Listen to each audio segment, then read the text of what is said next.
Assalomu alaykum hurmatli hamyurtlar. Biz bugun Samarqand shahri Sadriddin mahallasida biz.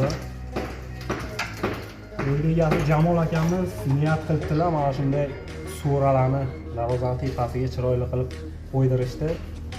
Biz mana aytganlaridek chiroyli qilib qo'ydik.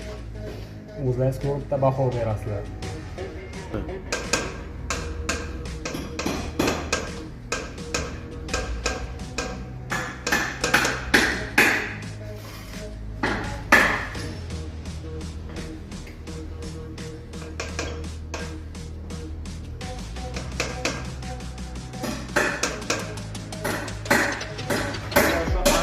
Mehnatimiz ozgina bo'lsa, yoqqan bo'lsa, kommentariyada o'z fikrlaringizni qoldirib ketasizlar.